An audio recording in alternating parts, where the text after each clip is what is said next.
Graceland, Memphis. December 3rd, 1968. The basement recording studio is empty, except for one figure hunched over a piano, his fingers dancing across the keys with the precision of a classical master. But this isn't just any piano player. This is Elvis Presley, and he's performing a Bach concerto with a technical brilliance that would make conservatory graduates weep with envy. Satisfied with the piano piece, Elvis moves to a violin resting on a nearby stand. Within moments, he's playing a haunting melody that fills the room with heartbreaking beauty. Then he picks up a saxophone, a trumpet, a banjo, a mandolin, instrument after instrument, each one yielding to his touch like he's been playing it his entire life. In 30 minutes, Elvis Presley demonstrates mastery of 12 different instruments with a skill level that professional musicians spend decades trying to achieve. The performance is flawless, passionate, and absolutely extraordinary. But nobody will ever hear it, because Elvis Aaron Presley, one of the greatest musical talents who ever lived, has spent his entire career desperately hiding the fact that he can play virtually every instrument known to man. The guitar strumming image that made him famous is just a carefully constructed lie designed to conceal a musical genius so profound that it terrifies him to reveal it. What Elvis doesn't know is that someone has been secretly recording his private sessions. What he doesn't know is that his manager, Colonel Tom Parker, has been using Elvis's hidden abilities to manipulate and control his career for years. Most shocking of all, what Elvis doesn't know is that the childhood trauma that forced him to hide his incredible gifts is about to be exposed in the most devastating way possible. This is the story of the musical genius Elvis kept secret.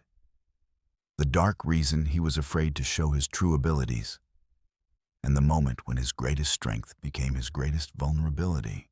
The roots of Elvis's musical deception reach back to East Tupelo, Mississippi, and a moment of childhood humiliation so severe that it would shape his entire approach to public performance for the rest of his life.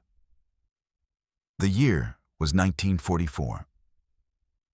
9-year-old Elvis Presley had been taking piano lessons from Mrs. Oletta Grimes, a strict music teacher who recognized the boy's extraordinary natural ability almost immediately. Within 6 months, Elvis was playing pieces that typically took students years to master. But Elvis's musical gifts extended far beyond the piano. He seemed to have an intuitive understanding of every instrument he encountered. He taught himself harmonica by ear in a single afternoon. He mastered basic violin techniques by watching other students during their lessons. He could pick up any wind instrument and produce beautiful sounds within minutes. Mrs. Grimes was astounded by Elvis's abilities, but she was also troubled by something else she observed: the boy's desperate need for approval and his devastating reaction to any form of criticism or mockery. The crisis came during a recital organized to showcase Mrs. Grimes's most talented students. Elvis, excited to demonstrate his abilities, had prepared an ambitious program featuring 4 different instruments: piano, violin, harmonica, and a small accordion he had borrowed from a neighbor. The performance was scheduled for a Saturday afternoon at the East Tupelo Community Center. Parents, neighbors, and local dignitaries had gathered to hear the young musicians perform. Elvis was scheduled to close the program with what Mrs. Grimes privately considered the most impressive, multi-instrumental performance she had ever witnessed from a child. But when Elvis walked onto the small stage carrying his violin and harmonica, something unexpected happened. A group of older boys in the audience began to snicker and whisper among themselves. Comments like "show off" and "thinks he's better than everyone" began to ripple through the crowd. The mockery intensified when Elvis announced that he would be playing 4 different instruments. "Who does he think he is?" one adult was heard to mutter boys getting too big for his britches. Elvis began his performance nervously, but as the music took hold, his confidence returned. The piano piece was flawless. The violin solo was breathtaking. When he picked up the harmonica, the audience fell into stunned silence at the maturity and emotion in his playing. But then came the moment that would haunt Elvis forever. As he prepared to play his final piece on the accordion, a voice from the back of the room cut through the silence like a knife. "Enough showing off, boy. Who you trying to impress with all them instruments? Think you're some kind of circus act?" The comment was followed by harsh laughter and murmurs of agreement from several adults in the audience. Elvis froze on stage, the accordion halfway to his chest, his face burning with embarrassment and confusion. Mrs. Grimes tried to restore order, but the damage was done. 9-year-old Elvis Presley had just learned the most devastating lesson of his young life: that displaying extraordinary talent could make you a target for cruelty and resentment. He finished the recital quickly and poorly, his hands shaking so badly that he could barely hold the accordion. The applause was polite but uncomfortable, and Elvis left the stage knowing that he had somehow failed in a way he couldn't understand. That night, alone in his room, Elvis made a decision that would define his entire career. He would never again risk the humiliation of being called a show-off or a circus act. If he was going to perform publicly, he would limit himself to one instrument and never reveal the full extent of his abilities. The guitar became his shield. It was the one instrument that seemed safe, acceptable, normal for a young man from Mississippi. Behind that guitar, Elvis could hide his true musical genius while still expressing his love for music. But in private, away from prying eyes and cruel comments, Elvis continued to develop his extraordinary abilities. By his teenage years, he had achieved professional-level mastery of piano, violin, harmonica, drums, bass, banjo, mandolin, saxophone, trumpet, accordion, organ, and even harp. Each instrument became a secret refuge where Elvis could explore different aspects of his musical personality. The piano allowed him to work out complex harmonies and compositions. The violin gave him access to classical techniques that informed his vocal phrasing. The horn instruments taught him breath control and tonal qualities that made his singing voice unique. But most importantly, the variety of instruments allowed Elvis to understand music from every possible angle. He wasn't just a performer, he was a complete musician who could think like a composer, arrange like a conductor, and execute like a virtuoso on any instrument he touched. This hidden musical education is what made Elvis's vocal performances so extraordinary. When he sang, he wasn't just using his voice. He was drawing on knowledge and techniques from a dozen different instrumental traditions. The result was a singing style that was unlike anything anyone had heard before. As Elvis's career began to explode in the mid-1950s, his multi-instrumental abilities became both his greatest asset and his most carefully guarded secret. In private recording sessions, he would often demonstrate arrangements on piano or work out harmonies on different instruments. But publicly, he maintained the fiction that he was simply a guitar-playing singer from Memphis. The deception required constant vigilance. Elvis had to resist the urge to sit down at pianos during television appearances. He had to ignore opportunities to jam with horn sections or rhythm sections. He had to pretend that his sophisticated understanding of musical arrangements came from instinct rather than technical mastery. The psychological strain was enormous. But Elvis was convinced that revealing his true abilities would backfire in the same way his childhood recital had backfired. He believed that people wanted him to be the humble guitar player, not the musical genius he actually was. What Elvis didn't realize was that someone had been watching his private musical explorations with great interest. Colonel Tom Parker, Elvis's manager, had discovered the extent of Elvis's hidden abilities early in their professional relationship, and he saw an opportunity that Elvis couldn't imagine.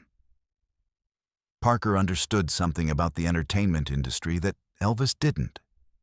Scarcity creates value.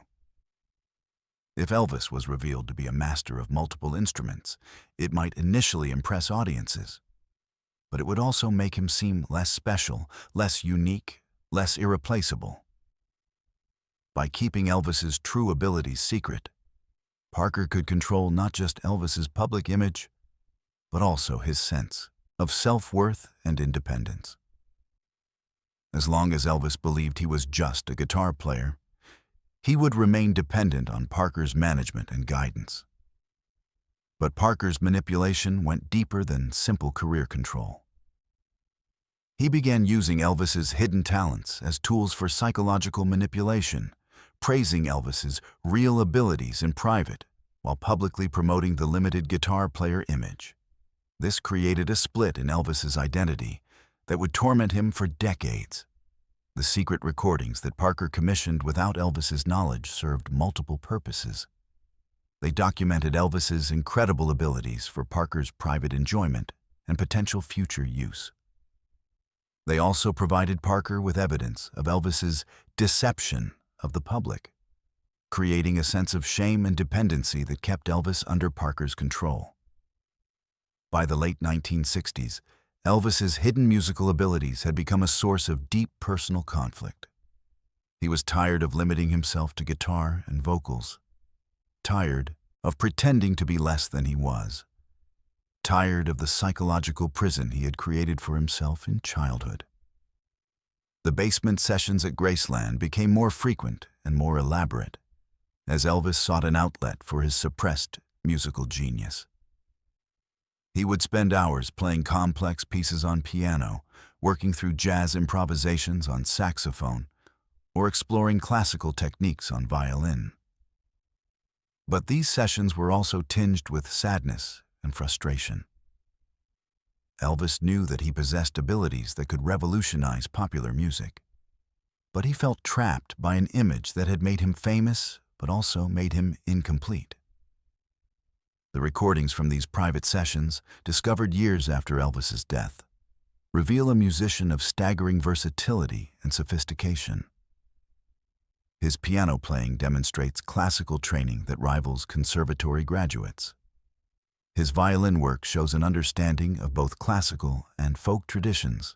His horn playing reveals jazz influences that never appeared in his public performances.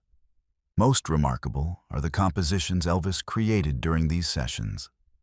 Complex, multi-layered pieces that showcase his abilities as not just a performer, but as a serious composer and arranger. These recordings prove that Elvis wasn't just hiding his instrumental skills. He was hiding his identity as one of the most complete musicians of his generation. The tragedy is that Elvis's fear of being seen as a show-off prevented the world from experiencing the full scope of his genius.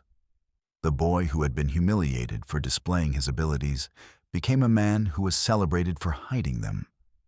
In 1973, during the filming of Elvis Aloha from Hawaii, Elvis was captured on unused footage sitting at a piano and playing a complex classical piece with breathtaking skill. The footage was immediately classified as personal and locked away, never to be seen by the public. When asked about the incident years later, one of the cameramen said, "It was like watching a completely different person. The Elvis everyone knew was just one small part of who he really was as a musician." The psychological cost of maintaining this deception for decades contributed to Elvis's later struggles with identity and self-worth. He had created a public persona so successfully that he sometimes forgot who he really was underneath it. In his final years, Elvis occasionally spoke to close friends about his regret at hiding his abilities. Sometimes I wonder what would have happened if I just played all those instruments from the beginning, he confided to Charlie Hodge in 1976. Maybe people would have understood that music was bigger than any one sound or style. When Elvis died in 1977, his estate discovered rooms at Graceland filled with instruments that the public never knew he played. Piano compositions written in his handwriting, violin sheet music covered with his personal notations, recording equipment set up to capture the multi-instrumental arrangements he created but never shared. The revelation of Elvis's hidden abilities began to emerge gradually in the years following his death. Musicians who had worked with him privately began to share stories of his incredible versatility.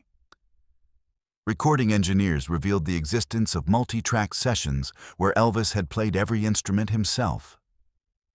But perhaps the most shocking revelation came from the discovery of Colonel Parker's private files, which contained detailed documentation of Elvis's abilities along with strategic plans for keeping them secret.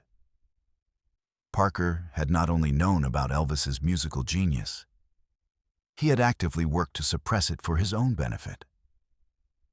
The files revealed that Parker had turned down numerous opportunities for Elvis to showcase his multi-instrumental abilities, including offers from classical music organizations, jazz festivals, and collaborative projects with other master musicians. Each opportunity was rejected with the same reasoning: it would confuse the brand and dilute the image. Today, music historians recognize that Elvis Presley was not just the king of rock and roll, but one of the most complete musicians who ever lived. His hidden abilities explain the sophistication of his recordings, the complexity of his arrangements, and the unique quality of his vocal performances. The 12 instruments Elvis mastered in secret: piano, violin, harmonica, drums, bass, banjo, mandolin, saxophone, trumpet, accordion, organ, and harp, represent just the beginning of his musical knowledge. Those who knew him privately believe he could have achieved professional proficiency on virtually any instrument given enough time. But the real tragedy isn't just that the world missed seeing Elvis's full abilities. The real tragedy is that Elvis himself was robbed of the joy and fulfillment that comes from sharing your complete artistic self with the world. The boy who was shamed for being too talented became a man who was celebrated for being just talented enough. The childhood fear that was meant to protect him from criticism instead protected the world from witnessing one of the greatest musical minds in human history. Elvis Presley could have changed not just popular music, but all music. Instead, he changed what he could while hiding the rest, giving the world a glimpse of his genius while keeping the full picture locked away in basement studios and private moments that only he would ever fully experience.